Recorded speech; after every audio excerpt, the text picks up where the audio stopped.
aventuriers, bienvenue au podcast d'Élie Vosgeot. Un podcast dont vous êtes le héros.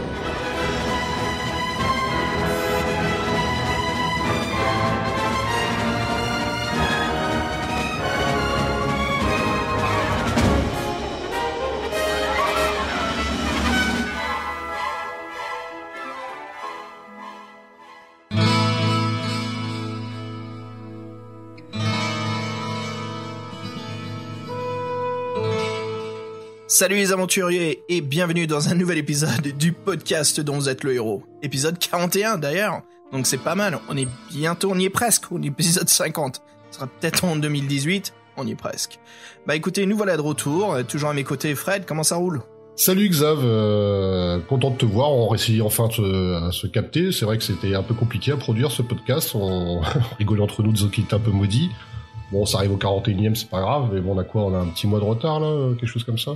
Ouais, on va dire qu'on a eu des vacances prolongées, pas vraiment des vacances, parce que, pour vous expliquer aux auditeurs, voilà, on essaye de réaliser ce podcast depuis un bon moment, et puis finalement, il y a eu plein d'emmerdes. Pas des emmerdes, je veux dire, il y a eu plein d'empêchements, des choses mises de côté, mais ouais, c'est vrai qu'à la fin, ça commençait à devenir des emmerdes, quand on a eu des problèmes de qualité d'audio.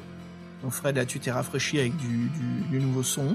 Ouais, j'ai du matos professionnel, attention, donc j'espère que les auditeurs verront la différence, même si on faisait des bons montages. Hein. Et pour l'envers du décor, on pourra leur expliquer qu'on galère en fait, là, parce qu'il y a ton Skype qui merde, ou la qualité du son change. Donc on espère que là, ça va rester stable pour l'épisode, mais ouais, cet épisode 41, c'est le maudit, hein. Difficile à le commencer, à le réaliser, à le préparer, quoi. Il y a pas eu pas mal d'empêchements. Bon, on est là maintenant, et puis on va vous parler de ce petit, le tombeau du vampire. Ouais, c'est ça, exactement. On attaque l'épisode 41, le tombeau du vampire. Donc là, ça va être une vraie joie. Fred, avant de causer justement du tombeau, si on peut le nouveau site web. Ouais, bah bien sûr, sur SoundCloud. Le PDVLEH et plus le LPDVLEH, on a raccourci le titre. Voilà, on a enlevé le L pour le podcast, c'est juste PDVLH. Alors, en effet, on est sur SoundCloud, mais on a aussi notre propre site web, Fred. On a notre to-seti.org. Donc, pour ceux qui nous connaissaient avant, qui sont allés voir, on avait un site qui était assez vieux, parce que, à savoir, voilà, Fred et moi, avant, on produisait et réalisait donc des courts-métrages, et on les diffusait sur notre site. Mais on avait toujours donc l'URL, mais on n'avait pas mis à jour le site web. Et donc là, voilà, j'ai passé un peu de temps. Je crois que ceux qui écoutent les précédents podcasts, vous le saurez. Donc le site web est bien en ligne, tout est dessus. Vous pouvez donc aller visiter nos productions, d'autres podcasts qui font partie de l'association. À savoir, qu'est-ce qu'est To-Seti ? Bah, c'est l'association avec Fred et moi. Et donc, c'est vrai qu'on pourrait s'appeler juste le podcast dont vous êtes le héros, mais voilà, on a d'autres petits projets qu'on crée. Donc voilà, ce label nous permet de tout mettre en dessous. Et c'est vrai que notre produit phare, ou émission phare plutôt, c'est voilà, le podcast dont vous êtes le héros. Mais voilà, si vous voulez aller nous voir, rendez-vous sur to-seti.org, et puis voilà, vous pourrez voir toutes nos émissions. Fred, aussi, une petite chose, et j'ai besoin d'aider nos auditeurs. J'ai fait des recherches cette semaine, et j'ai appris justement que quand on est passé à SoundCloud, que j'ai dû updater notre feed RSS pour ceux qui sont abonnés à notre feed. Voilà, ceux qui utilisent des applications, que ça soit iTunes, n'importe quelle application Android ou autre. Quand j'ai fait le changement SoundCloud, il y a eu un défaut et ça n'a pas actualisé automatiquement pour tout le monde notre feed. Donc il y a beaucoup de gens qui n'ont pas nos derniers épisodes et qui pensent que le podcast est décédé depuis 5 mois environ. Voilà, ce podcast que je vais essayer de faire, Fred, c'est le passer sur notre ancien site web aussi. Et pour vous dire, voilà, les auditeurs qui découvrent là, maintenant l'épisode 41, vous dites, mais où sont les autres épisodes ? Bah, ils existent. Ce que je peux vous proposer de faire, ce qui est plus efficace, de notre côté, on peut rien faire, on a juste updaté le RSS.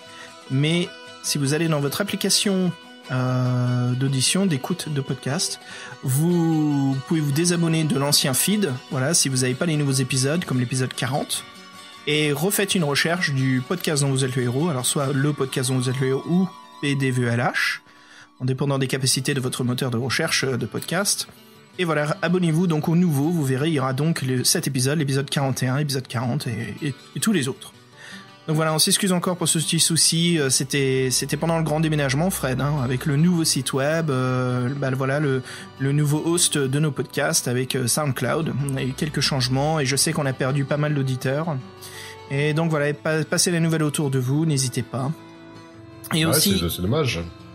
Ouais, c'est dommage. Donc j'espère qu'on va retrouver nos auditeurs. Voilà, venez, on est toujours là avec Fred. Et une dernière chose aussi, si vous pouvez, ou ceux qui désirent nous aider, je peux vous donner une petite recommandation. Ce qui peut aider ce podcast à grandir et se faire connaître un peu plus dans le monde, voilà, niche des livres dans le héros et dans le monde du jeu de rôle, voilà, les pays francophones. N'hésitez pas à nous écrire une review, une critique ou un commentaire sur la page iTunes. Ce qui se passe avec iTunes, c'est le plus de reviews, de notes on a, le plus ils nous mettent en avant et donc le plus de gens vont nous voir sur la page iTunes. Voilà, donc ça nous aiderait beaucoup. Comme vous le sentez, c'est pas nécessaire, hein, nous on est très bien là, mais voilà, si on peut trouver beaucoup plus de fans, de gens qui aiment de quoi nous causons avec Fred, bah c'est avec plaisir. Hein. Et ce podcast, on change un petit peu la formule, Fred. Ouais, c'est ça. Donc au lieu de faire raconter notre histoire, là on passe par le vécu de Fabien et on parle plutôt de petites parenthèses au sein du bouquin plutôt qu'un cheminement d'un point A à un point B, les choses qui l'ont marqué. Donc là on va vous faire dans un premier temps les rencontres qui sont importantes, les personnages, donc après les dieux, puis après certains objets par exemple qui vous permettront avec ces infos-là, il y a aussi des infos qui permettent de résoudre l'aventure. Voilà, donc tous les trois, ce qui nous aura marqué, ce qui a les rencontres importantes, exactement comme disait Fred, les lieux. Donc on fait un peu plus un résumé du livre, voilà, au lieu d'une lecture, on va voir avec Fred comment ça se passe. N'hésitez pas à nous partager voilà, votre ressenti, les auditeurs, si vous aimez ci ou pas, ou si vous préférez l'ancienne méthode, ou qu'est-ce que vous en pensez. Avec Fred, on aimerait justement produire un peu plus des podcasts par mois, et on essaye de trouver un petit peu des formules qui nous aménagent, hein Fred? Oui, puis ça serait bien de faire ne serait-ce que la Dragon d'Or comme ça, peut-être, comme ça serait ouais, une série en plus. Je trouve que c'est une bonne idée qu'on fasse Dragon d'Or comme ça, et puis on garde l'ancienne formule pour pas mal d'autres, et puis ce que je pensais aussi, c'est faire des résumés un peu plus rapides, donc pour certains livres dont vous êtes le héros, on parle que de quelques moments clés, qui nous ont marqué dans l'aventure au lieu de nous faire une description de A à Z.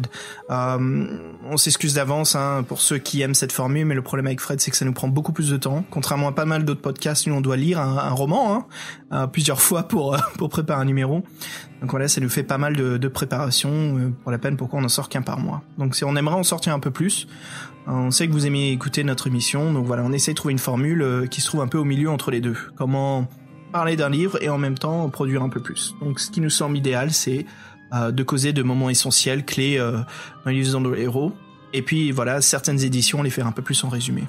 Et là, en l'occurrence, toi, moi et Fabien, parce que là, c'est un épisode de Fabien qu'on fait aujourd'hui. Exactement, on va faire un épisode, pour ceux qui nous écoutent depuis un petit moment, vous savez que certains épisodes sont donc écrits par notre script, notre scénariste Fabien. Et Fabien est un très grand fan du Tombeau de Vampire et j'ai dit Fabien écoute avec Fred pareil il faut qu'on le fasse là, il est bien temps d'attaquer un Dragon d'Or. Donc Fred on change des défis fantastiques et on passe donc à la collection des Dragons d'Or. Oui, que je n'ai pas connu moi initialement, donc c'est une découverte pour moi. Je pense que donc Dragon d'Or c'est le héros, c'est ça? Yes, voilà, on est parti pour. Et écoute, avant qu'on commence, je crois que j'ai la musique parfaite pour tout ce qui s'est passé là entre le déménagement, le podcast maudit qu'on n'arrive pas à mettre en ligne, le fait qu'on doit se retrouver, les micros qui pètent, le son qui marche pas, les connexions qui tombent. Moi, je te propose qu'on s'écoute un morceau de Vaporwave, ça ira parfaitement avec l'ambiance. Et je te propose un morceau qui est assez qu'on entend assez ces temps-ci, donc qui est la chanson de Pumped Up Kicks, mais voilà en version Vaporwave. Fred, je te dis à plus dans la brume. Ah, c'est ça, c'est un peu dans la brume, ça tire un peu, mais Pierre Gaillard, on va le faire ce podcast. On se perd pas. Ouais, on voit la purée, on voit la brume. C'est parti.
Bah, j'espère qu'on n'a pas perdu les auditeurs avec cette chanson, mais ça nous reflète un peu notre état d'esprit quand on a fait le podcast à la limite d'euphorie et de brumeux. Et en parlant de la brume et de ce qui peut en sortir, on va parler de la couverture du tombeau du vampire, et avec les plusieurs illustrateurs qui ont participé. Ouais, on va causer en premier de Bruno Elettori, Fred ? Oui, Bruno Elettori, c'est bien ça. Alors Bruno Elettori, c'est qui ? Bah, c'est donc l'illustrateur de la couverture de l'édition Folio Junior, que nous connaissons tous, avec ce fameux vampire avec la cape verte qui surgit, photo très impactant justement sur le geste corporel de ce personnage sur cette couverture. Donc c'est vraiment une illustration très efficace de toute beauté, où on découvre vraiment ce vampire, voilà, dans ce drapé. Et ça change un petit peu du symbolisme ou des images qu'on a l'habitude de voir les vampires. On les voit toujours un petit peu plus gothiques. Tu vois ce que je veux dire, Fred? Installer une table, maître du manoir, ou ce côté Castlevania où ils sont ils ont ce côté grandiose en fait dans leur trône.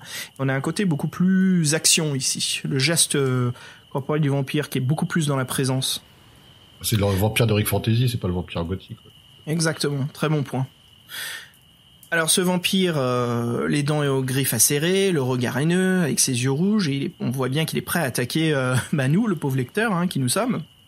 Alors le décor, qu'est-ce que c'est ? C'est un cimetière, et d'ailleurs on dit toujours que les vampires ont peur des crucifixes, donc là c'est pas le bon endroit, Fred, pour le vampire, non ?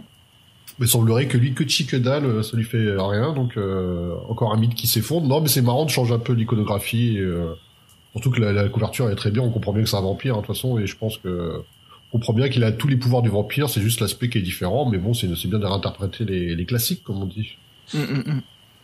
Et qu'est-ce qu'on voit au loin ? Le château, sous un ciel envahi d'éclairs. Ouais. Alors Bruno Elettori, c'est un illustrateur anglais, bizarrement on trouve pas trop d'informations sur lui, il a fait plusieurs couvertures des livres, donc The Clairo. Et il a aussi travaillé dans d'autres univers, il a fait des couvertures dans différents domaines, aussi bien pour les enfants que pour un public, on va dire, plus averti. Pour les enfants, c'est lui qui a fait les couvertures des romans du Club des 5, d'Enid Blyton. Ses dessins sont plutôt mystérieux, donc ça va vachement bien avec ce genre d'histoire. Et pour les publics avertis, il va même jusqu'au gore, parce qu'il a fait la couverture d'un roman qui s'appelle Soma, un roman de science-fiction horreur. Et la couverture, c'est un homme, un grand guerrier nu tenant la tête tranchée d'une femme. Donc déjà, c'est pas du tout le même registre. C'est génial, ça. Ça change dramatiquement de ce qu'il faisait avant. C'est bien, il est pour l'éclectisme, comme on dirait. Exactement. Et puis Fred, le deuxième dessinateur, l'illustrateur, Sébastien Brunet. Alors Sébastien Brunet, c'est un jeune illustrateur français de 33 ans. Il travaille aussi dans la bande dessinée, il est coloriste et il fait de nombreuses affiches et couvertures de livres. C'est un jeune très talentueux avec une imagination débordante. Les éditions Megara Entertainment lui ont demandé justement de faire la couverture de la nouvelle édition du Tombeau du Vampire. Et Sébastien réussit une très belle, magnifique illustration. On retrouve des éléments identiques au dessin original de Bruno Elettori. Le vampire au regard de braise, avec des griffes à la Freddy Krueger, le cou, le cimetière, les éclairs dans le ciel. Le vampire a même une apparence plus jeune. Il porte désormais une tenue beaucoup plus gothique, et il est tout aussi effrayant que l'illustrateur de la première édition. Et là, pour les fans du Tombeau du Vampire, et pour nos auditeurs, oui, nous allons parler des deux éditions. Nous allons aussi parler de l'édition de Megara, que nous aimons beaucoup. Oui, donc, je voulais juste faire une petite aparté sur la couverture de Megara totalement. C'est vrai que elle reprend un peu la composition de l'original, mais il l'a vraiment retravaillé, il l'a rendu plus moderne, et c'est vrai que moi, m'a un peu surpris dans le bon sens de voir une couverture de cette qualité pour l'édition collector. Donc c'était vraiment cool. C'est toujours bien d'innover tout en gardant la base. C'est une sorte de témoignage de respect. Et, donc du coup, c'est quelque chose qui a été modernisé, qui a été bien modernisé, je trouve. Donc ouais, c'est vraiment de laisser ce lignage quoi de l'histoire du tombeau du vampire, mais là où on peut, on ajoute du nouveau, du frais, mais on garde bien sûr l'essentiel du livre, l'histoire qu'elle raconte. Ouais. Donc sinon, donc Léo Artas, c'est l'illustrateur intérieur, c'est un illustrateur anglais de 52 ans, spécialisé dans l'édition jeunesse. En fait, le tombeau du vampire, c'est un livre qu'il apprécie beaucoup, parce que c'est le premier livre qu'il a illustré, alors qu'il avait tout juste 18 ans, en 1984. C'est aussi la première fois qu'il a collaboré avec Dave Morris, qui est l'auteur du livre. Et par la suite, cette collaboration professionnelle s'est transformée en grande amitié. Et pour le coup, Megara, toujours dans ses idées de lignage, lui a demandé de recoloriser ses illustrations originelles en 2015. Je pense que ça a dû faire un peu drôle parce que ça fait 30 ans qu'ils avaient fait, mais selon les dires, donc il aurait pris beaucoup de plaisir à le faire. Et on peut dire que c'est la coloration, ça permet de moderniser, de mettre à jour aussi ces jolis dessins. Et on peut même dire qu'il y en a qui gagnent en qualité, comme celle où la sorcière a fait apparaître un monstre vert. On n'avait pas forcément le décalage des couleurs dans les dessins originaux. Et on peut aussi apprendre une anecdote amusante, c'est que dans le roman, au paragraphe 210, il y a une illustration, donc on voit une galerie de 3 tableaux qui représentent en fait les différents maîtres du château à différentes époques. Et l'histoire dit que le deuxième portrait qui serait à gauche, ce serait le père de Léo Artas, l'illustrateur, qui avait demandé à son fils d'apparaître dessiné dans l'œuvre. Mais on peut se demander s'il savait qu'il apparaîtrait juste à côté du baron vampire. Petit pied de nez de son fils. Deux dessins qui sont assez marquants, je trouve, c'est celui du moine et le joueur d'échecs. C'est assez rare pour le signaler que dans l'édition Gallimard, il y a une illustration double page où l'on voit le vampire qui nous fixe méchamment dans son salon près de sa cheminée. Et James Warhola, il fut cité le cas de la couverture de la première édition américaine du Tombeau du vampire. Et on se demande si l'illustrateur et l'éditeur ont lu le livre ou alors au moins la 4e de la couverture. Le dessinateur au visage sympathique a beaucoup de talent, certes. Il était très renommé dans ses illustrations des livres pour la jeunesse, mais là, il nous a fait carrément un hors-sujet. Le dessin est beau, on va pas dire le contraire, mais l'héros dessiné à le physique d'un enfant de 12 ans, avec des vêtements d'écolier et un cartable attaché au dos, ça fait très les livres américains, les Choose Your Own Adventure. Voilà, ça fait plutôt penser à un sort de vieux prestidigitateur qui veut lancer un tour avec des ongles un peu trop longs. Donc l'oncle bizarre qu'on a dans la famille, tu sais, qui est un peu trop gentil avec toi. Oulala, non, je m'imaginais pas du tout ça, moi, tu me fais peur. Tu t'inquiètes un petit peu pour ta sœur. C'est pour ça que tu vas à la gym, que tu fais de la muscule. Tu sais que le jour il viendra, il faudra que tu lui en foutes un dans la gueule. On est hors sujet, là. Bon. C'est le podcast, on est toujours souvent hors sujet, non? Ouais, c'est pas grave. Donc là, on s'est bien attardé sur les dessins, mais bon, on n'a pas trop parlé des auteurs. Ouais.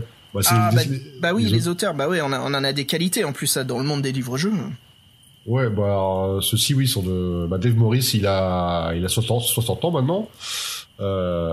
C'est un écrivain très prolifique, il s'est spécialisé dans l'heroic fantasy et la science-fiction, c'est des thèmes qui nous sont chers, c'est cool. Passionné de jeux de rôle, tiens, depuis toujours, il commence à écrire sous divers pseudonymes des articles pour le magazine White Dwarf. C'est lui qui a écrit les 6 volumes de la série Dragon d'Or, donc un beau boulot. Le Tombeau du vampire, c'est donc le premier livre de cette collection. Et par la suite, il a aussi fait des romans tirés des versions anglaises du Chevalier du Labyrinthe, Nightmare. Nightmare en Angleterre, ouais. Ou bien encore des romans adaptés sur les dessins animés, comme sur les Tortues Ninja ou la série Cops. Donc là, c'est un autre niveau. Et il est très proche de Léo Artas. Il est le parent d'un de ses enfants.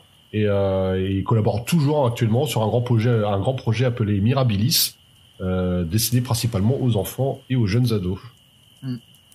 Et puis il y a donc un autre auteur, un deuxième auteur ici, qui est donc David Walters.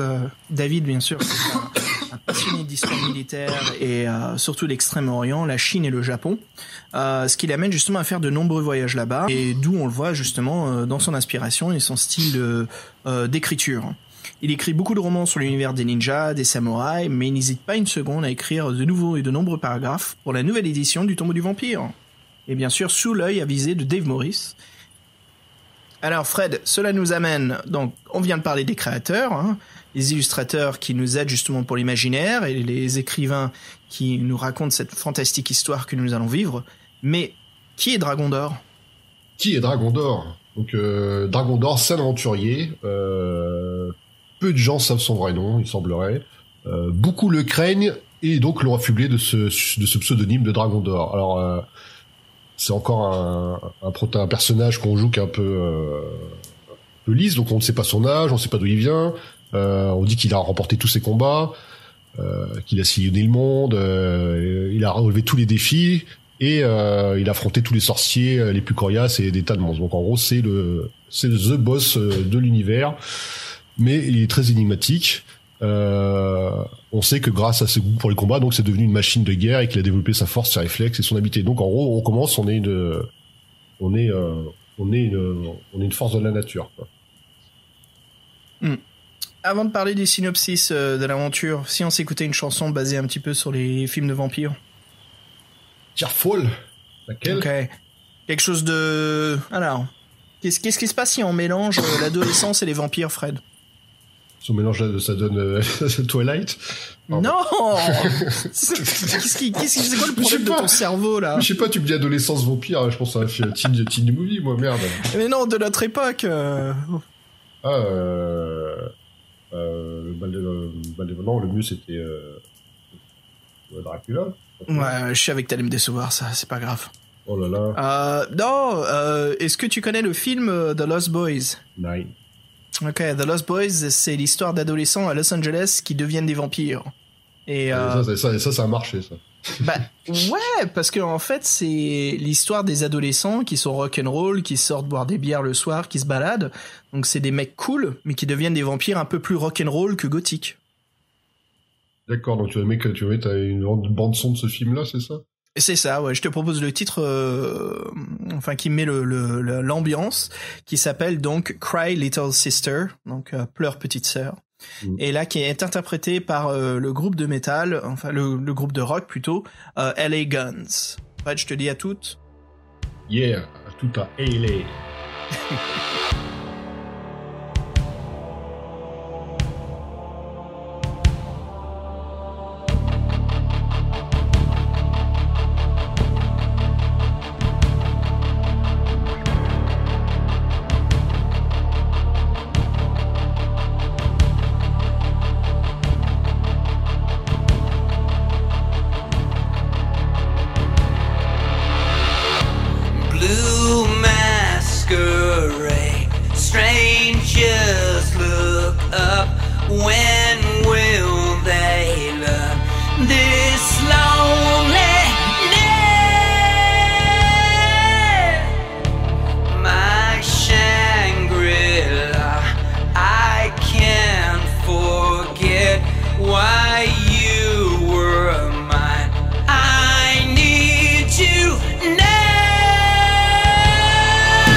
broken walls that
Yo, Fred. Le mec, il est en train de crever, quoi. J'allais couper mon micro, j'ai pas eu le temps. Bon, non, il faut que tu le laisses dans le podcast, ça, c'est génial. Je t'appelle et le mec, il est en train de clamser, quoi. Bon, c'est ça, c'est Vaporwave ce soir. Vaporwave à fond. Ah, le podcast de ouf. Attention, c'est l'euphorie ici. Faites gaffe, attachez vos ceintures. Smart. Bon, allez. Yo, avant que tu crèves, on finit ce numéro. C'est clair, allez, on enchaîne. Il va falloir que je cherche sur Craigslist. Et les auditeurs, si vous voulez être mon copilote, envoyez un mail à bureau@toceti.org et mettre dans le titre Fred est mort, j'aimerais prendre sa place. Oh, bâtard. Allez, synopsis Fred. Donc, qu'est-ce que l'histoire de Dragon d'Or? What the fuck is going on? Dragon d'Or vient de quitter le village de la Roche-Posée. Il a appris qu'un terrible magicien accompagné de bandits met à sac le paisible endroit de Fiertour. Dragon d'Or est un homme d'action, il ne veut pas laisser faire ses destructeurs. C'est plus fort que lui, il veut faire justice lui-même. Dragon d'Or a beau être un puissant combattant, bizarrement, il n'a pas de monture. Il fait tout à pied. Fiertour, ce n'est pas la porte à côté, il faut marcher. Il traverse des prairies, des collines. Il suit pendant des heures une rivière nommée la Saudre. Mais la nuit est arrivée, il pleut et il commence à faire bien froid. Pour arriver à Fiertour, il faut traverser le bois du regret. Mais le bois du regret a très mauvaise réputation. On dit beaucoup de choses sur ce lieu. Le mal a pris possession. Tiens, c'est bizarre. Tu vois, moi, il y a un bois qui s'appelle le bois du regret. Je me demande pas s'il est maudit ou pas, non? Ok, Dragon d'Or, donc, qu'est-ce qu'il peut faire? Il contourne le bois, mais cela va prendre du temps. Tant pis, il traverse le bois et il suit le petit sentier. Et donc Dragon d'Or se retrouve à traverser le bois en entendant les loups ils hurlent à la pleine lune. Et là, notre personnage doit chercher un abri. Et donc à travers la brume, il aperçoit un mur de pierre. Et derrière ce mur, il voit un manoir abandonné. Enfin, ce n'est que supposé. Mais ce que Dragon d'Or ne sait pas, c'est qu'il se trouve devant le manoir du baron Ténébron, un terrible vampire. Ténébron a une horde de monstres sanguinaires, et tous les voyageurs qui ont l'audace d'entrer dans son manoir n'en ressortent jamais. Et s'ils arrivent jusqu'au vampire, ils n'échappent pas à Ténébron qui les soumet à sa volonté diabolique pour en faire des esclaves pour l'éternité. J'ai peur. Ouais, c'est flippant quand même, je veux dire, c'est pas la... Je crois que les auditeurs me corrigeront, mais moi c'est la deuxième fois que ça nous arrive d'être perdus à l'extérieur et d'arriver dans un manoir où on se retrouve piégé. Fred, les règles, des particularités pour Dragon d'Or? Oui, alors déjà, si vous faites les livres dont vous êtes les héros, si vous faites les livres dont vous êtes le héros à la loyale, vous allez souffrir. Alors, il y a 3 caractéristiques qui changent un petit peu. Donc, il y a l'endurance, qu'on connaît tous. Il y a l'habilité qui correspond à l'agilité, qui permet aussi de passer inaperçu auprès des ennemis. Et il y a aussi les pouvoirs psy. Donc, l'endurance, on la jette sur 2 dés, on ajoute 20. L'habilité, on jette un seul dé et on en rajoute 3. Et le pouvoir psy, il nous permet on jette un seul dé, on rajoute 3. Donc le pouvoir psy permet de résister au sortilège et de garder son sang-froid. Donc, il faut savoir que dans les combats, on peut aussi décider de fuir. Bien qu'on soit décrit comme un héros invincible, hein, c'est bizarre. On peut éviter le combat, mais si on choisit cette option, on peut perdre des points d'habilité suivant le lancer de dés qu'on fera. Une petite aparté. Entre les 2 aventures, entre la normale et la collector, donc l'équipement il change en fait. Dans la version originelle, on a un poignard, une épée, une gourde d'eau et un sac à dos. Et dans la nouvelle édition, on a une épée, un sac à dos et 10 pièces d'or. Voilà. Dans l'aventure, on collecte beaucoup d'objets. On peut dire que certains sont indispensables pour terminer l'histoire et que d'autres nous seront très néfastes. Voilà, donc vous êtes prévenus. Et ce qu'on va vous faire maintenant, c'est plutôt faire un topo des scènes importantes qu'a relevé Fabien dans son aventure, en fait. Ouais, donc on va se lancer, là. On va commencer par les rencontres importantes. Ouais, les rencontres importantes. Si, on commence par le moine. Le bon moine. Le bon moine. Le bon moine, je rigole parce que je fais toujours penser à Gérard Depardieu. Oh. Et Depardieu, il fait ce truc classique, mec. Il fait toujours son bon et oh, bon et oh. Oh, ouais. Oh, ouais, bon et oh. Et puis il te met un coup de boule après, hein, comme dans La Chèvre. Comme dans La Chèvre. Comme dans... Mon préféré de Depardieu. Alors, le moine. Bon, un brogo moine très caricatural qui nous attend derrière la porte gravée d'une croix. Notre bon ami se laisse bien vivre et passe ses journées à confectionner des objets pour aider les aventuriers contre le baron vampire. Il ne sort jamais de sa chambre. On se demande bien comment il arrive aussi à bien se nourrir et rester enfermé, Fred. C'est syndrome de Stockholm. Ça, c'est le syndrome des donjons. Ouais. Syndrome des donjons, syndrome de Stockholm donjon. Tu t'es déjà demandé quand t'allais pas dans le donjon, ce qui se passait dans le donjon, les monstres ils s'entretuent pas entre eux, ils bouffent comment, c'est quoi ce bordel? Ouais, c'est ça. C'est un bon point que t'évoques parce que ce qui est intéressant, c'est qu'il y a beaucoup de personnages dans ce manoir qui veulent pas nous tuer en fait. Ce sont d'autres personnes que nous rencontrons. Ce qui est quelque chose qu'on voit pas souvent dans les structures des donjons. Hein. Oui, ouais, puis après faut pas trop fouiller non plus. Mais bon, voyez, bon, c'est sympa que ce soit des êtres humains et pas que des monstres en tout cas. Ouais, mais c'est surtout des gens qui veulent nous causer. C'est pas des monstres qu'on rencontre qu'on doit buter tout de suite. Donc, en effet, hein, il se nomme frère Arc, il nous offrirait un bon bouillon et une tisane. Bien sûr, notre homme n'a rien du tout d'un guerrier. D'ailleurs, il aurait bien du mal à combattre les monstres, hein, vu comment on le voit et comment il est décrit. Mais tant qu'il reste dans sa chambre, il est protégé grâce au gousse d'ail, crucifix accroché un peu partout dans la pièce. Il est généreux, mais pas trop. Il nous offre un objet au choix, un crucifix ou une potion de volonté de fer. Tout en étant religieux, il n'en est pas moins un homme d'affaires. Fred, classique, comme dans tous ces jeux, comme dans tous ces livres. Le village a besoin de notre aide, mais attention, rien n'est donné gratuitement, il faut tout payer. Il nous propose à l'achat différentes potions, des baumes et autres porte-bonheur. Et avant de lui dire adieu, il nous offrira une lanterne. Alors ce personnage a vraiment marqué les esprits des joueurs, car voilà, on peut s'en rendre compte dans les différents témoignages de ce livre, en fouillant un petit peu le web, en regardant un peu les critiques. Et c'est assez intéressant que le moine a pas mal affecté le nombre de lecteurs en fait du Tombeau du Vampire. Beaucoup le décrivent comme une pourriture, qu'ils le détestent. C'est vraiment le shopping. Voilà, on fait ses courses en bar. Et puis d'autres aiment beaucoup en fait ce personnage clé qui leur font penser un petit peu à une structure d'une partie de Donjons et Dragons. Voilà, où on peut aller chercher nos affaires, on revient le voir et puis on reprend et puis on repart à l'aventure. Donc vraiment intéressant. Fred, qui est le prochain personnage? Oui, alors le prochain personnage, c'est la sorcière qu'on rencontre en fait au début de l'aventure, lorsqu'on rentre dans une pièce qu'on commence à fouiller. Et là, rapidement, il y a deux yeux vils et méchants qui nous observent dans la pénombre, parce qu'on est dans la chambre de la sorcière, donc elle aime pas trop notre présence, et les curieux.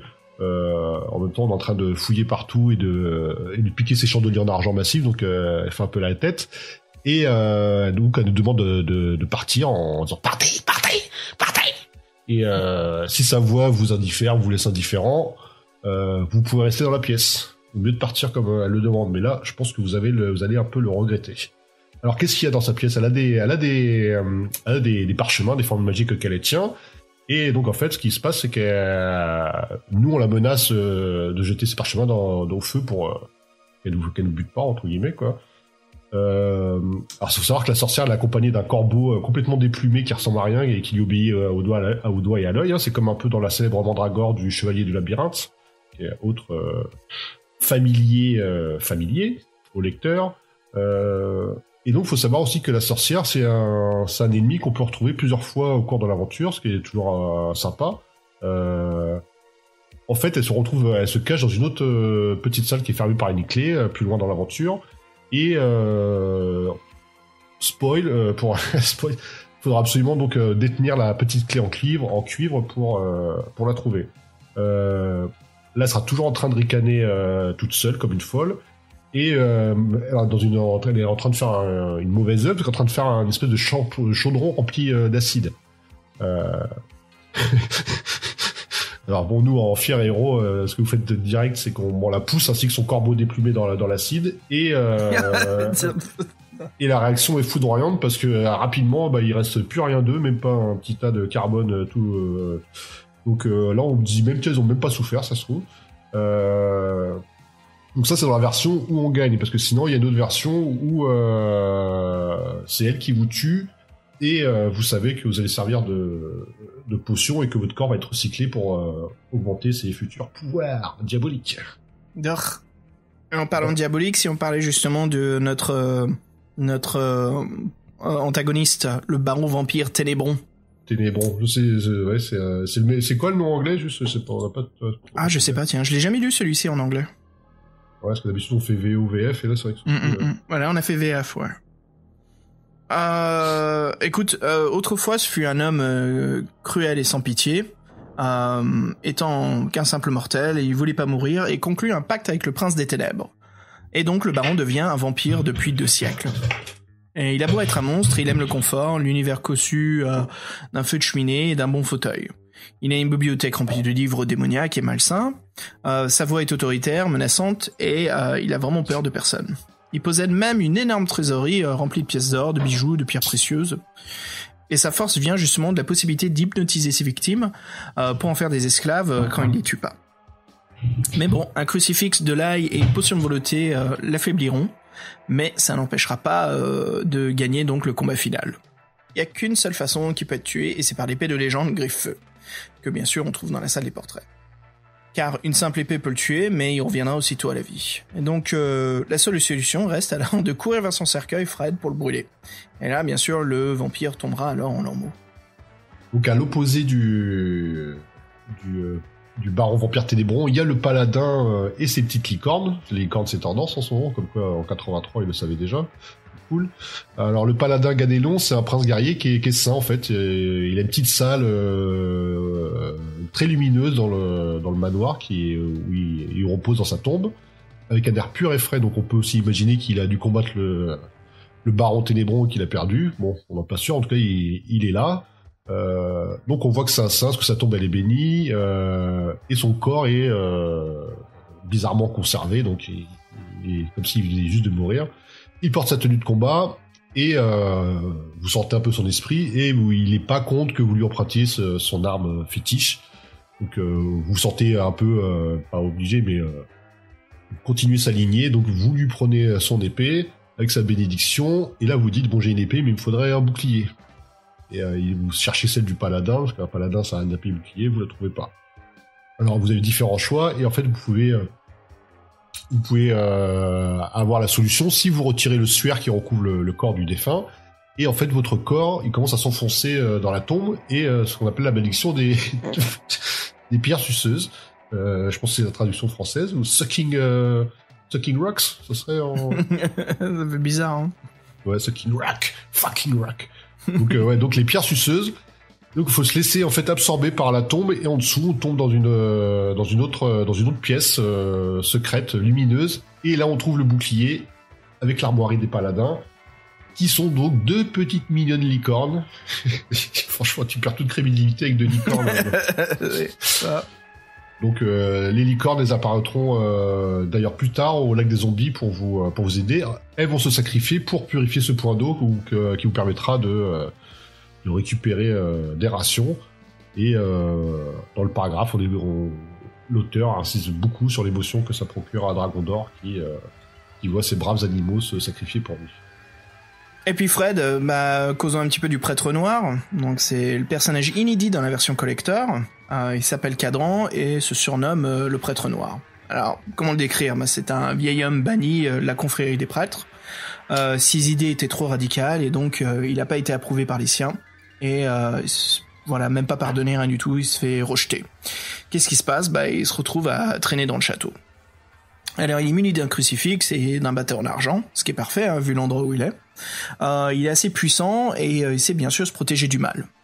Donc voilà, il se retrouve à rôder, et puis bien sûr, qu'est-ce qui se passe ? C'est nous, Dragondor, on va le croiser. Et quand c'est le cas, on peut le payer pour qu'il nous fasse une bénédiction de guérison avec ses mains. Et puis il nous explique en fait que l'argent qu'il récolte, il rêve en fait de quitter le château pour fonder sa propre organisation. On se rend compte qu'il est vraiment pas méchant, très bien conscient de la malédiction du baron Ténébron. Et ce qui est assez cool, c'est qu'il connaît en fait l'existence d'un passage secret pour aller directement au repère du baron, mais il ne l'a jamais trouvé. Donc il sait que ça se trouve quelque part, mais il ne sait pas où. Yo, Fred, ça me donne faim là, si tu me causais un petit peu de la cuisine. La cuisinière surtout, parce que c'est encore un personnage qui est inédit dans la version collector. Donc en fait, cette cuisinière, donc c'est une esclave du baron, parce qu'elle est dans la demeure, mais ce n'est pas une zombie, parce qu'elle a toutes ses facultés mentales. Et on peut simplement stipuler que forcément les zombies ça doit pas savoir faire à manger, donc il s'est dit je vais peut-être garder moi un humain dans une cuisinière chez moi pour manger relativement correctement. Donc en fait elle est là. Elle est une bonne cuisinière et en plus elle a pas oublié la valeur de l'argent parce qu'elle nous fait un petit chantage en fait. Elle monnaie son aide on va dire. Donc elle travaille dans les sous-sols et elle est en train de préparer des plats pour son maître. Et elle vous dit qu'elle prend des grands risques rien qu'en vous parlant. Et elle nous propose une gousse d'ail contre 2 pièces d'or. Ça fait cher la gousse d'ail. Elle dit que c'est la seule protection qui peut marcher contre le baron Ténébron. Et donc en fait si vous acceptez pas son deal, elle retourne à ses fourneaux et on la verra plus du tout du jeu. Et si vous refusez son offre, elle vous traitera même de bouffon. Et elle se barre comme ça, donc elle laisse pas une superbe impression, quoi. Voilà, la cuisinière revêche. Écoute, moi je vais te parler de mon personnage préféré, qui est donc le joueur d'échecs. C'est un vieillard avec une longue barbe blanche, il est muet, ou franchement je sais pas, peut-être qu'il veut pas causer du tout. Et ça, on ne saura jamais. Alors, qu'est-ce qu'il fait ? Il nous propose en fait de jouer une petite partie d'échecs, et il nous propose les pions blancs. Et donc une fois le combat fini, on retourne en fait dans la pièce avec le vieillard. Il est pas mauvais perdant, et justement en cas de défaite, il nous proposera 3 amulettes, et il faudra en choisir une. Celles-ci ont des propriétés différentes qui nous permettent justement de nous protéger contre les maléfices du baron. Puis ensuite, on quitte la pièce, et voilà, je trouve que c'est un peu dommage qu'elle ait pas un peu plus exploitée. C'est assez cool comment on compte. D'ailleurs, on ne sait pas d'où il vient, on ne sait pas pourquoi il ne parle pas, et on ne sait pas s'il est à solde de Ténébron. Donc c'est un personnage assez mystérieux. C'est peut-être pour ça que je le trouve cool, quoi, parce que c'est un peu l'effet de Boba Fett. On sait pas qui est derrière le masque, enfin si, avec les préquels, mais à l'époque du Retour du Jedi, voilà, il y a ce côté inconnu, il est cool, il est bien équipé, il a l'air méchant, et donc voilà, il y a ce côté intéressant. Pour toi, c'est le grand crime de la saga, c'est d'avoir dévoilé Django et Boba Fett, quoi. Bah ouais, c'est peut-être pas le grand crime, je dirais que le grand crime de la saga, c'est non seulement d'avoir créé Jar Jar Binks, mais aussi que ça soit la raison pour le conflit intergalactique au Sénat. Oui, ça a dit ça, Jar Jar Cook, là. Comme c'est lui qui donne, c'est le dernier voteur qui donne plein de, enfin, tu sais, il y a tellement de problèmes avec les préquels. Excusez-moi d'avance pour ceux qui les aiment, c'est juste mon opinion. Moi, j'en peux pas. Je peux pas les subir. Je peux les blairer. Je pense que si t'es né avant les années 90, c'est dur de les aimer totalement. Je veux dire, c'est très dur d'aimer n'importe quel préquel après avoir vu l'Empire contre-attaque. Hein. Mais bon, hein, les opinions, c'est comme les trous du cul, on en a tous. Hein. Voilà, donc Fred, si tu nous parlais un peu des personnages sexy. Oula, la liaison est bizarre, mais ok pour la femme. On parle de Star Wars, on parle de choses sexy, pourquoi pas, non ? Oui, mais t'as dit trou du cul, je t'avoue. Oh merde, j'ai pas pensé. T'es con, toi. What the fucking liaison, mon gars. Bon, bref, c'est pas grave. Ouais, et puis ajoute le mot fucking pendant que t'y es, ouais. Fucking. Oh my god. C'est la fièvre, ça, tout va bien. Tu sais, écoute, petite anecdote sympatoche, quand j'ai dû entrer le podcast sur iTunes, tu sais, aux US, c'est beaucoup plus strict, hein, les restrictions d'âge et tout, un peu comme l'Angleterre, si je me trompe pas. Et j'ai dû dire pour quelle audience est notre podcast, et si c'est R, PG-13, PG. Et au début, j'ai mis R, et puis là, j'en ai plus rien à foutre, je mets PG-13. Donc en gros, je crois que si je me trompe pas, Fred, on a le droit à un fuck par épisode. Et en français, donc ça serait quoi ? Un putain par épisode ? Bon, putain, je pense que tu peux le dire, c'est d'autres choses que tu peux pas dire. Merde, tu peux le dire autant de fois que tu veux. C'est pas considéré comme un mot qui se retrouve contrôlé par l'ISBN. Je pense qu'on pourrait faire un débat là-dessus dans un prochain podcast.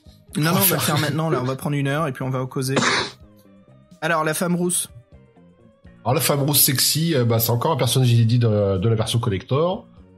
Elle est aussi énigmatique. On pense que c'est une victime du baron parce qu'elle a aussi, elle a 2 marques, de morsure, mais c'est au niveau du bras et pas du cou, et qu'elle a pas l'air vraiment morte, pas vraiment un zombie. C'est peut-être une espèce de, qu'on appelle ça, là, les serviteurs qui sont pas encore zombies, ça dépend des liches ou des trucs comme ça là. Ouais, c'est des liches, non ? Je pense que c'est une liche, ouais. Ou bien c'est sa nouvelle gonzesse. Donc, elle est sexy et rousse, ouais, il a fait un bon choix, ça c'est déjà pas mal. Et le mec, on dirait que tu fais ton shopping là. Ouais, je sais pas, c'est toi qui m'as lancé.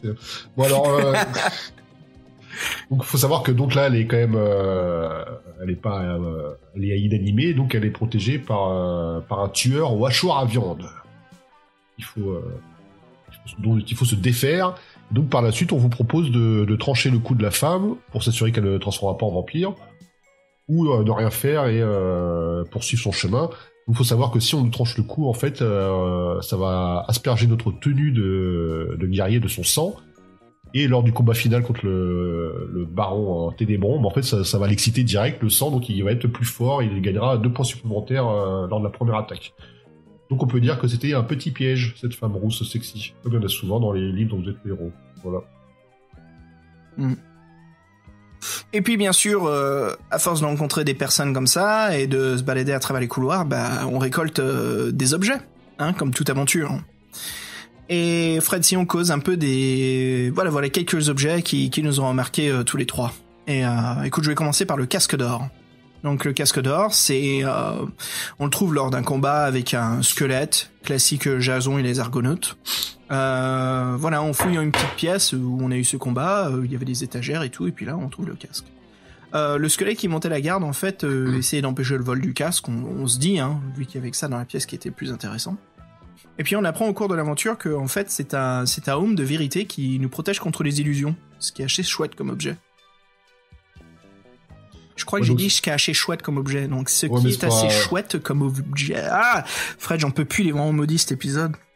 C'est pas grave, j'ai remarqué que tous mes ils sont un peu difficiles aussi. C'est l'épisode maudit. C'est mon nez, bizarre, pour ça. Bon, ouais. ils sont habitués, les auditeurs, ils connaissent les voix, et ils arriveront à nous comprendre. Je te raconte pas ceux qui se disent mais putain, mais quelle bande d'incapables. On s'excuse, on est vraiment désolé. Ouais, c'est la rentrée pour tout le monde. Bon, c'est notre rentrée à nous. Le mec qui est en train de conduire là dans les embouteillages de la bretelle parisienne qui nous écoute et qui est là à se dire mais putain, mais ils savent même plus causer quoi. On la connaît bien, c'est la 86.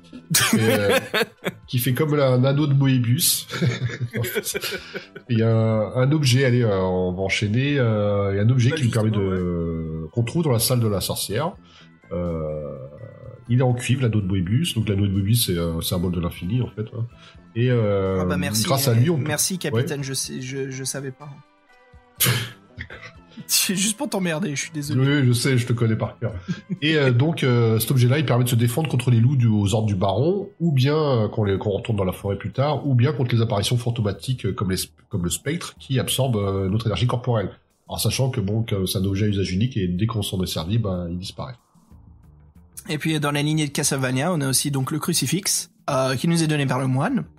Bien sûr, il nous permet de se défendre contre le vampire lors de l'attaque dans la forêt. Et le baron se transforme aussi en chauve-souris en apercevant l'objet et s'enfuit. Donc assez intéressant comment ça développe justement le scénario principal.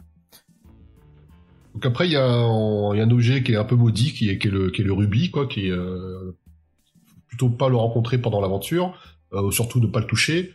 Parce que en fait, dès que vous le touchez, vous recommencez l'aventure au début avec votre équipement de départ. Donc c'est un reset. Vous serez dans une nouvelle dimension bleutée qui sera autour de vous.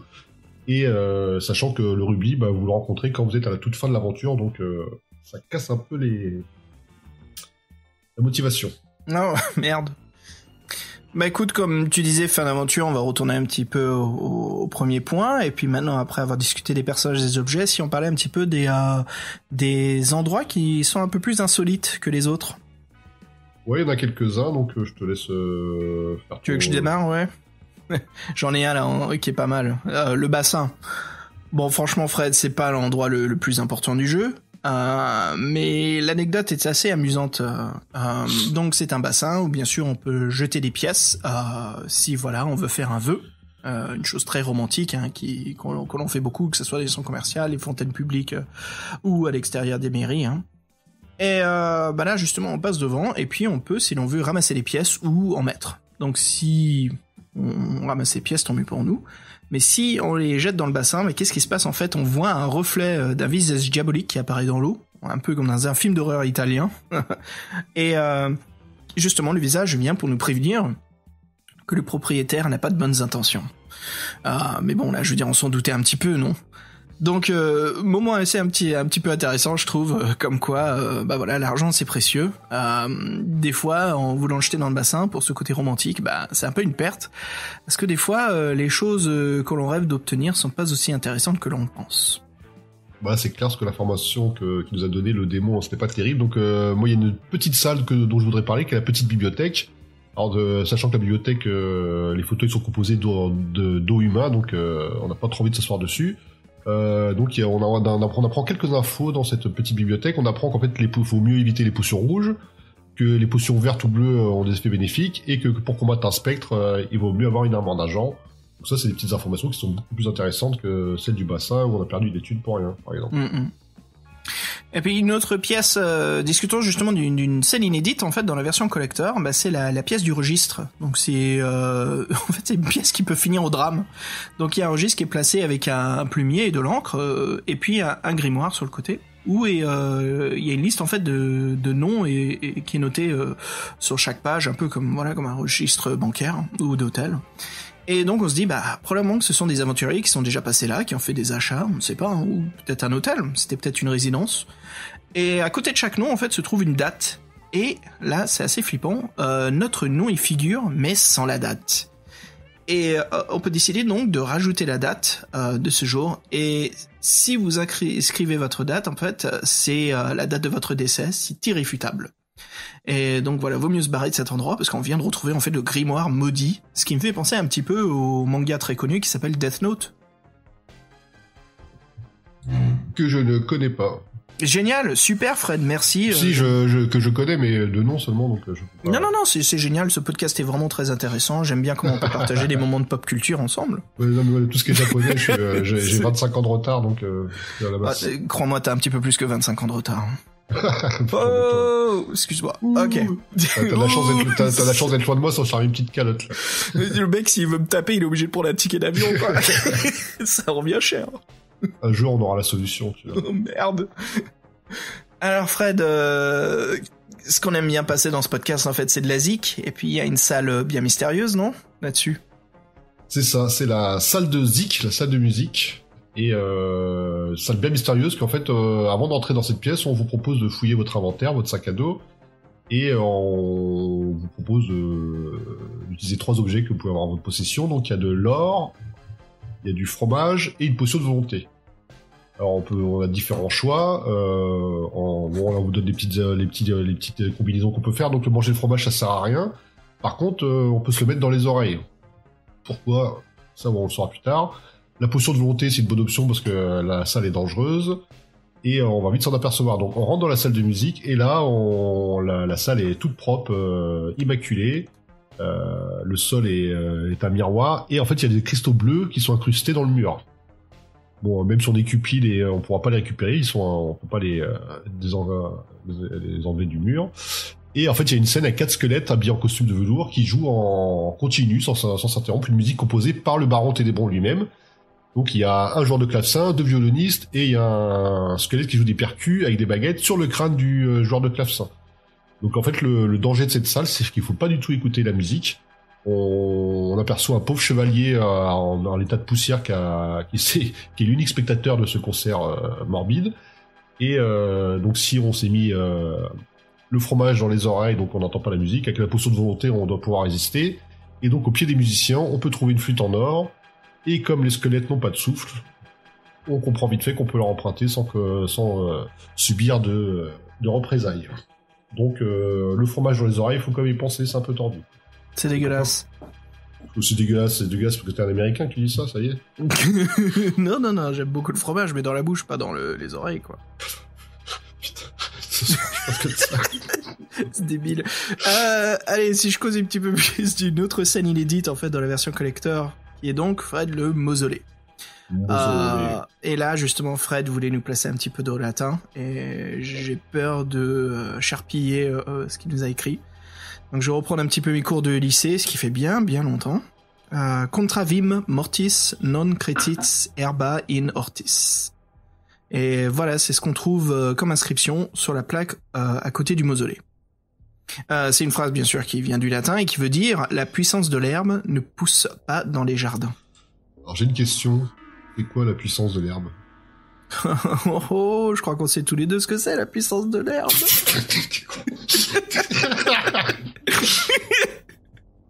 N'importe quoi aujourd'hui. Moi, je suis malade, ça se comprend, mais toi, je sais pas, c'est exciting, là. Bon, bref. Je suis debout depuis je sais pas combien d'heures, là, je suis chaud, mon gars. C'est le podcast maudit, ça nous a pris tellement de temps de vouloir le réaliser, celui-ci, on va le marquer. Il y a plus de conneries que d'infos dans celui-ci. Bon, bref, allez. Alors en fait le mausolée, voilà, qu'est-ce qu'il y a d'important? Bah il renferme en fait une tombe bien sûr qui est là depuis des années. Donc qu'est-ce qu'on trouve à l'intérieur? Un squelette. On y trouve aussi quelque chose de beaucoup plus intéressant qu'un cadavre poussiéreux, c'est une broche en émeraude que l'on peut emporter. Il y a aussi donc un parchemin qui traîne par terre et qui est écrit par le soldat Renfield. Donc c'était un précédent chevalier dont on ne sait pas ce qu'il est devenu. Et il indique en fait qu'il y a un passage secret sous la tombe de la dame. Il pense que c'est un raccourci. Donc après c'est son point de vue, on ne sait pas du tout. Mais effectivement, c'est un raccourci qui peut être utile pour nous dans l'aventure, qui nous amène assez loin. Qu'est-ce qu'il y a d'autre? Il y a aussi donc un zombie qui traîne près de ce passage secret. Et on se demande, ah tiens, est-ce que ça serait Renfield? Est-ce que c'est pas un zombie, mais plutôt une liche? Mais on ne le saura pas. Donc voilà, il y a bien une petite chapelle qui se trouve également là. C'est un lieu où on peut se reposer en toute sécurité, mais ce qui est intéressant, ce qui est assez flippant, c'est que on remarque que le crucifix n'est plus fixé sur le mur et qu'un loup en fait au regard malsain nous espionne par la fenêtre. Donc là c'est l'ambiance totalement gothique, flippante, Fred. C'est le stress total et on comprend tout de suite que en fait l'écrivain nous met pas mal de choses en tête, à nous-mêmes de déterminer et de créer les liens malgré qu'il nous donne pas de réponse. Ce qui est très bien fait. Ce qui est très très très très bon sens de l'écriture, de la façon de raconter une histoire. Ouais, il y a une autre salle qui nous ambiance bien aussi. C'est le terme à la mode en France, ambiancé. C'est l'atelier de peinture, donc c'est une salle qui est inédite à la version collector. Donc on la trouve au tout début de l'aventure. Faut aller au premier étage en fait, et on peut y accéder uniquement par l'extérieur, en escaladant le manoir et en entrant par la fenêtre ouverte. Donc l'atelier est très sale, il y a beaucoup de taches de peinture. Les toiles elles sont couvertes de draps poussiéreux. Et on voit 2 toiles qui sont juste à découvert. Dessus, on a un tourbillon multicolore très bizarre. Et sur l'autre, on a une femme plutôt âgée qui est assise près d'une fenêtre. Et les peintures sont pas spécialement signées. On ne sait pas par qui elles ont été faites. Mais le personnage ressent un sentiment de mal-être face à un de ces 2 tableaux. On vous laisse deviner lequel. Voilà, pour ceux qui ont lu l'aventure, vous le saurez. Et puis ceux qui l'ont pas lu, voilà, dès que vous trouverez cette salle, je crois que vous allez savoir tout de suite lequel c'est. Fred, en fait, ça m'amène, je crois qu'on a couvert tous les lieux vraiment intéressants et ça nous amène vers la fin du livre. Bah ouais, grâce à toutes ces rencontres, toutes ces salles, tous ces objets, donc on a buté le baron Ténébron avec l'épée magique, j'ai oublié son nom, mais c'est pas grave. Givrefeu. Givrefeu, ouais, c'est... Que j'ai mal prononcé plutôt à cause de la malédiction. Pardon. C'est à moitié rhume, à moitié rire. Et donc Dragondor, voilà, c'est le héros. On a tué Ténébron, on veut mettre tout ce sac dans notre sac à dos, mais bien sûr on n'a pas assez de place. Et voilà, c'est la fin. Vraiment une superbe aventure, très très amusante. On pourrait imaginer une suite à ce livre, en effet. On ne saura pas si Dragondor pourra avertir la mort, surtout s'il a écrit son nom dans le livre. On ne sait pas aussi, en parlant un peu plus des personnages que l'on a rencontrés, si on a pu dire aux autres que Ténébron est mort et qu'ils sont libres en fait de quitter le manoir. On pourrait même justement donner le trésor au moine pour qu'il parte dans son aventure. Pas le moine, je veux dire, comment il s'appelle, le prêtre noir.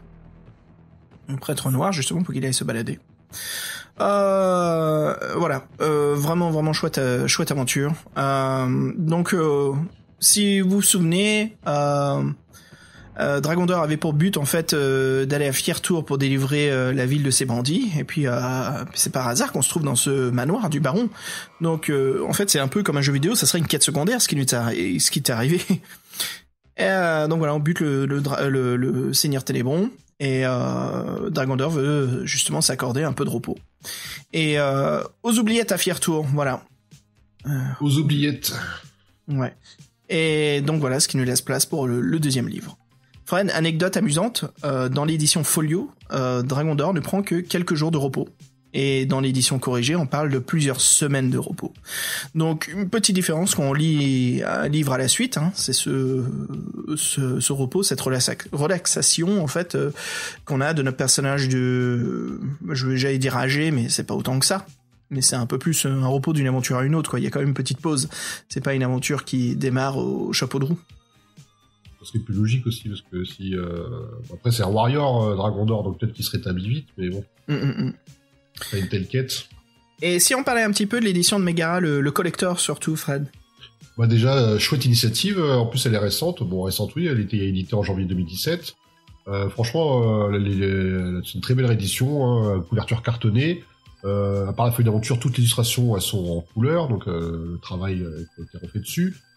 Il faut savoir qu'il y a 392 paragraphes au lieu des 292 pour l'édition originelle, et que bon, Megara, ils ont aussi poussé l'intention jusqu'à éditer une version anglaise, sachant qu'après la couverture inédite elle est réservée spécifiquement à l'édition française, donc une petite French touch pour nous.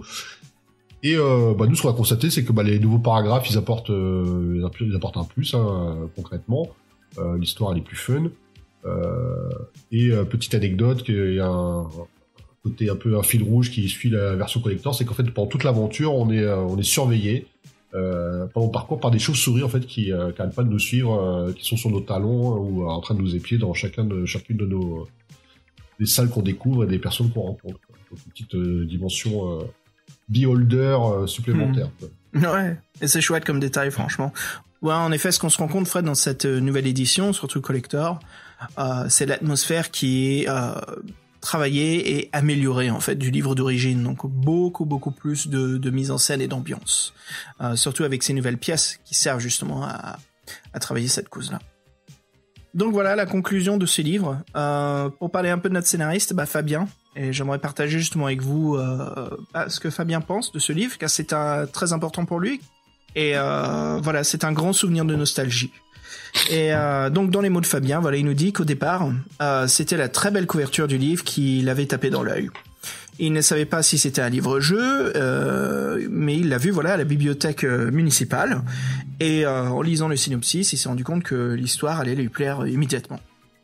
Après avoir lu l'histoire, il l'a trouvé très accessible, très simple à jouer, ce que peuvent beaucoup lui reprocher justement, ce que Fabien peut beaucoup reprocher, c'est que l'histoire se finit un peu trop vite. Mais quand on ne connaît pas les livres-jeux, voilà, bien sûr, le Tombeau de l'aventure est une excellente initiation à cette catégorie de livres. Donc c'est plus pour les aficionados, on se rendra compte que c'est peut-être pas l'aventure la plus longue. Par exemple, un Sorcellerie, volume 4 ou quelque chose comme ça, mais c'est quand même une très très bonne histoire. Alors, l'histoire est classique, on y trouve des personnages marquants, comme le moine ou le joueur d'échecs. Retrouver la sorcière 2 fois dans l'aventure, c'est une belle surprise. On n'est pas obligé de suivre un itinéraire bien précis pour réussir, voilà, on a vraiment le libre choix de se balader où on veut dans le manoir. Et même si on n'a pas l'épée ultime pour combattre le vampire, il y a bien sûr toujours une possibilité pour gagner, ce qui est vraiment intéressant et amusant à lire. Donc voilà, Fabien lui dit qu'il a pris beaucoup de plaisir à lire et à rejouer ce livre, et c'est pour lui vraiment une bonne pièce dans sa collection. C'est sûrement le seul livre-jeu qu'il a fait dans tous les paragraphes. Voilà, il a tout couvert, lu chacun d'eux, parce qu'il voulait découvrir justement toutes les possibilités qui se trouvaient dans l'aventure. Et voilà, merci beaucoup Fabien pour partager ton impression. De mon côté, Fred, je sais que toi c'était une nouvelle lecture, non? C'était enfin une nouvelle découverte. Oui, c'était une totale découverte. Après, pour être franc, c'est pas la saga qui m'a le plus accroché, parce qu'on en a fait d'autres qui m'ont plus plu. Mais ouais, c'est en tout cas l'univers du vampire, c'était cool, et puis c'était pas trop cliché, et puis justement pas que des combats, il a fait 6 livres, c'est ça, donc moi je pense que c'est un truc à suivre, et si Fabien, lui, il veut se lancer dans l'aventure, on le suivra, et on l'épaulera avec plaisir. Écoute, moi j'ai une petite histoire, si tu veux, pour conclure sur comment j'ai trouvé ce livre. Je crois que ça va bien te faire marrer, Fred. Un petit moment de nostalgie. Alors, j'avais trouvé ce livre à Gibert jeune, quand j'étais jeune, excusez-moi pour la répétition. Et c'était dans les bacs d'occasion. Je crois que j'avais récolté un petit peu d'argent. Et puis, voilà, je me suis acheté le livre. Et quand je rentre à la maison pour le commencer, ou même, non, c'était dans le métro, je me rends compte, en fait, qu'il manquait les 10 premières pages. Donc même un peu plus, car il manquait toutes les règles. Enfin, je connaissais les règles d'ailleurs, mais je savais pas comment créer le personnage, et que c'est un peu différent Dragon d'Or. Mais voilà, il me manquait les 10 premiers paragraphes. Donc ce livre était dans ma collection, assez frustrant, j'ai jamais pu y jouer. Gilbert Joseph, ils t'ont vendu ça? Bah, je suis jamais retourné parce que tu sais, j'étais trop jeune, t'y penses pas, quoi. C'est juste la déception. Puis je crois que je l'avais acheté 10 francs à l'époque, comme c'était dans les bacs d'occasion. Et je crois qu'après, c'est quand j'étais un peu plus âgé, mi-vingtaine, je suis retourné à Joseph et je l'ai revu. Cette fois, j'ai bien vérifié qu'il y avait tous les paragraphes. Et je l'ai acheté, et à cette époque-là, je m'étais remis à jouer à Lands of Lore, donc un ancien jeu PC d'aventure. Et c'est ces jeux, tu sais, où tu prends du papier graphique, et en fait, avec un stylo ou un crayon, tu dessines en fait les donjons où tu te balades, pour savoir où tu te trouves. Et donc, j'avais fait ça en fait avec le tombeau du vampire. J'avais dessiné sur papier à carreaux, voilà la carte du donjon, pour savoir un peu où je me baladais, où je me trouvais. Et j'avais passé à l'ancienne, ouais. C'était vraiment chouette. Mais voilà. Et en souvenir, j'ai gardé en fait cette édition folio. Il me manque les 10 pages. Je l'ai toujours à côté de celle qui est complète. Donc voilà. C'est dans ma pile de livres justement que j'ai l'édition, que j'ai envie d'attaquer l'édition collector. Je t'admets pour le podcast, voilà, on en dit tellement que c'est dans la liste, mais ça viendra. Parce que j'ai vraiment envie de découvrir c'est cette nouvelle écriture, nouvelles illustrations, magnifique boulot fait sur l'édition française. Encore bravo à Megara pour ce splendide travail. Et puis voilà, pour faire un peu de pub pour Megara, moi j'en profite, les mecs sont très très cool. Si vous voulez vous procurer leurs livres, bien sûr, à savoir c'est qu'ils ont d'autres livres-jeux. Ils ont le fameux et là je m'excuse de ma part, mais Heart of Ice, cœur de glace, je sais pas si c'est ça en français aussi. Mais ils ont pas mal d'autres livres dans leur collection à Megara. Bien sûr, ils ont ceux avec Fred qu'on a fait pendant un petit moment, hein, les Fred, le ninja. La voix du tigre, ils l'ont fait. C'est ça. Et bien sûr, ils ont fait aussi l'épisode 0 et puis le dernier volume. Donc c'est assez cool, quoi. Il y a pas mal de choses. Tout est refait. Magnifique impression. Et donc, vous pouvez vous rendre sur leur site web, qui est www.megara-central-entertainment, TAINMENT.com. Et puis voilà, vous pouvez vous en profiter pour vous procurer des livres de plusieurs collections, comme les Fablelands, bien sûr la voix du tigre, et puis pas mal de livres indépendants aussi qui sont produits et imprimés par Megara. Et voilà, donc profitez-en. Surtout un qui vient de notre ami Gauthier Wenling, donc d'Agonides, qui avait donc écrit La malédiction des Baskerville. Il y a Paul. Donc, ouais. On peut jouer le chien. Voilà. C'est vrai, c'est important. Attends. Profitez-en, vraiment amusant. Et voilà, Fred. Pour conclure, Fred, qu'est-ce que tu passes ton temps à faire ces temps-ci? Quel est ton film, série, jeu vidéo? Qu'est-ce qui t'intéresse? J'ai fait une découverte ce week-end. J'ai joué à un jeu de plateau. Alors je sais pas si c'est connu ou pas. Ça s'appelle Zombicide Guillotine Games. Et c'est un jeu de stratégie coopérative et ça déchire bien. Ce qui est bien, c'est que c'est un jeu avec les monstres se génèrent spontanément. En fait, il y a pas de joueur qui est obligé de vraiment les diriger, parce qu'il y a des règles très simples qui font qu'ils font ce qu'ils ont à faire. Donc personne les dirige et du coup tout le monde joue. Et ça envoie de l'avoine, c'est-à-dire que il y a beaucoup de personnages. Ils ont déjà fait beaucoup d'extensions.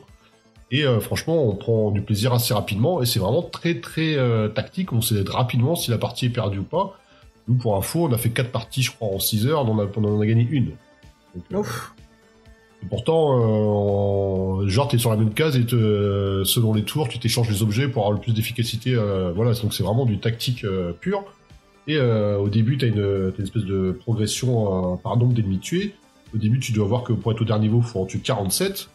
Au début, tu galères pour en tuer un. Tu fais, mais comment je vais faire pour arriver au niveau 47 ? Mais en fait, très vite, avec l'équipement et tout ça, ça devient du mass zombie killer et c'est bien fun. Et les personnages sont équilibrés, vraiment des archétypes, les règles sont vraiment sympas et pour moi c'est vraiment une découverte où tout le monde peut y jouer assez rapidement, c'est vraiment pas compliqué et vraiment prenant. Donc pour moi c'était une super découverte. Et nous on a joué ça pendant 6 heures sans discontinuer, on n'a pas vu le temps passer. Ah sympa.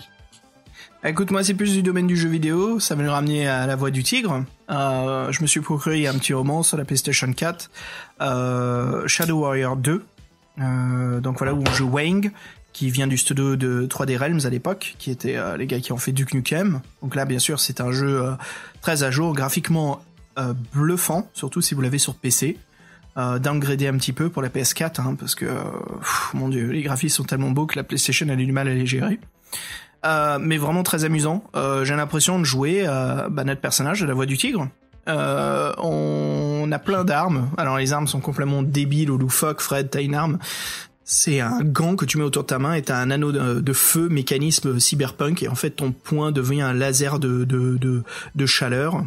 Ça doit faire mal, ça. Au katana plasma, justement, quand tu passes un coup de katana, t'as une onde de plasma qui coupe les ennemis en deux, mais juste au katana de base, et après aux armes aussi, à tous les objets de ninja qui existent, jusqu'à un canon qui lance des glaçons, qui sont énormes, bien sûr, massives, tronçonneuse, fusil à pompe démoniaque, machine fait avec des os de démons. Le jeu, bien sûr, est très second degré. Vraiment amusant. Le personnage qu'on en joue, Wang, fait sans arrêt des jeux de mots, parce que Wang, bien sûr, c'est du slang américain, anglais pour dire la bite, zizi, voilà. Donc il y a sans arrêt des jeux de mots là-dessus. Un de ses préférés, c'est comme c'est un ninja, bien sûr, il est très philosophique et il en profite pour faire des jeux de mots là-dessus. Il dit que le chemin du Wang est long et très profond. Donc tu vois la blague sexuelle, quoi. Ça t'a inspiré tout le long du podcast. Merci. Désolé, c'est peut-être pour ça là. Mais oui, ça y est, j'ai le coupable. D'accord. Mais ouais, donc ça me replonge un petit peu dans l'univers de la Voix du Tigre, parce que bien sûr il y a plein de sorts. On peut devenir invisible, on peut avoir des nouveaux sorts d'épée où on perce le vent, où on lance une lame, et le seul truc qui manque, c'est les shurikens. Voilà, il y en a pas. Mais peut-être que j'ai raté, peut-être qu'il y a un canon à shuriken qui se cache dans le jeu. Mais c'est assez cool. Dans le tout premier, il y avait des shurikens en tout cas. Mais le deuxième est multijoueur, c'est fait pour, les niveaux sont assez ouverts. Mais c'est l'ambiance et l'atmosphère qui est assez cool, parce qu'on a ouvert un portail démoniaque de démons. Alors c'est un mélange culturel, le jeu. Les méchants sont démons japonais, démons chinois, donc c'est assez cool les recherches qu'ils ont fait là-dessus. Et donc les démons envahissent notre monde et ont commencé à envoyer leurs plantes, comment dire, pas les gènes, mais en fait leur faune et leur fauna. Donc le monde commence à se transformer et on voit des mutations. Il y a des trucs bizarres qui poussent sur les arbres, les armes sont bizarres, les ennemis sont des démons japonais mélangés avec des démons cyberpunk. Enfin, c'est assez cool, c'est complètement fou. Franchement, je me suis déjà perdu sur la page Wikipédia des fantômes et monstres japonais, tu verras, ils avaient à foison de quoi faire, parce que... Ah ouais, mais c'est comme quoi, il y a pas mal de matériel de source, là, pour créer l'histoire. Ah ouais, bah là, il y a quoi de t'amuser, hein. Ouais, donc c'est FPS, bien sûr, voilà, donc si vous voulez chercher un FPS et vous avez des potes et vous êtes sur PC ou PS, profitez-en, c'est assez cool, on peut jouer jusqu'à 4, et j'ai fait une partie avec 3 autres mecs, donc à 4, on avait tous des mitraillettes, et on était morts de rire, parce que c'était un vrai bordel, quoi. C'est un vrai bordel. Amusant. Bah voilà, Fred, écoute, c'est la fin de notre podcast, épisode 41. Tu te rends compte, on aura fini. Si bien sûr le son est bien enregistré, on n'aura pas de problème au montage. Sait-on jamais. Mais ouais, excusez-nous, c'est la reprise pour nous. On est un peu borderline, donc pas trop focus, mais bon. Pour le prochain épisode... Oh, excuse-moi, Fred. Vas-y. Ah non, je disais dure journée, moi je suis malade et toi t'es... Ah bah moi c'est la journée, je suis debout depuis je sais pas quelle heure, donc ouais, je crois que vous le sentez là, on est à fond. On est un petit peu trop en fait. Fred, pour le prochain épisode, je te propose quelque chose que j'avais fait il y a très très longtemps. C'est un texte-aventure, mais voilà, qu'on va jouer ensemble. Il y a folle. Je serai l'ordinateur et toi tu seras donc le joueur. Attention, tu n'as que 3 vies. Faudra faire très attention à tes choix. D'accord. Toujours aller à gauche. Bah tu vas voir. Ils le savent ça, les écrivains, ils ont fait exprès de te piéger. Allez, on se quitte sur du... Franchement, allez, on se fait du punk. Ça te dit ? Parce que tu nous as raconté dans le monde Cyberpunk Ninja, bah ouais, on va se faire du punk. Ouais, on se fait du punk. Je propose d'écouter le super groupe Slater Kinney. Et on va Ouais, tu connais pas Slater Kinney ? Ça fait peur comme nom de groupe. Je sais pas pourquoi, ça me fait... Moi, je vois une licorne minuscule, je sais pas, mais... Ah, c'est 3 femmes super, vachement punk et tout, génial. Scène punk indépendante, très cool. Donc voilà, je te propose la chanson One Beat. Et puis sur ce, les auditeurs, on vous dit à très bientôt. Et puis passez une excellente soirée, journée. Et bonne lecture pour votre prochain livre. Et bonne lecture à nous aussi. En effet, c'est parti, Fred. Allez, salut tout le monde, salut Fred.